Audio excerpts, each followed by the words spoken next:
আল্লাহু আকবার, আল্লাহু আকবার, লা ইলাহা ইল্লাল্লাহ। আসসালামু আলাইকুম।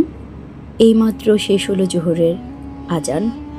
স্কুলের শিক্ষার্থীরা সাধারণত একটি ওয়াক্তের নামাজের সুযোগ পায়, তো আমরা চেষ্টা করেছি অন্তত একটি ওয়াক্তের নামাজ যেন তারা জামাতে পড়তে পারে।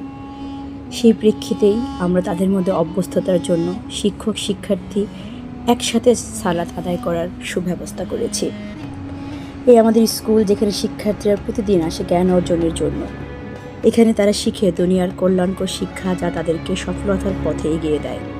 একাডেমিক শিক্ষা আমাদেরকে দুনিয়ার সম্মান, দক্ষতা ও উন্নতির পথ দেখায়, কিন্তু এই শিক্ষা একাই যথেষ্ট নয়। যদি আল্লাহর সন্তুষ্টি অর্জনের উদ্দেশ্য না থাকে, তবে এই শিক্ষা আখিরাতে কোনো উপকারে আসবে না। তাই আমাদের স্কুলে রয়েছে একটি নিজস্ব মসজিদ। এই মসজিদে শিক্ষক শিক্ষার্থী এমনকি এলাকার মুসল্লিরাও একসাথে নামাজ আদায় করে থাকেন। এখানে প্রতিদিন নামাজের মাধ্যমে আমরা শিখি কেবল জ্ঞানই যথেষ্ট নয়, বরং সেই জ্ঞানকে আমলের সাথে যুক্ত করতে হবে, কারণ আসল সফলতা আল্লাহর সন্তুষ্টি। একমাত্র আল্লাহর সন্তুষ্টির মাধ্যমে আমরা দুনিয়া এবং আখিরাতে কল্যাণ অর্জন করতে পারি।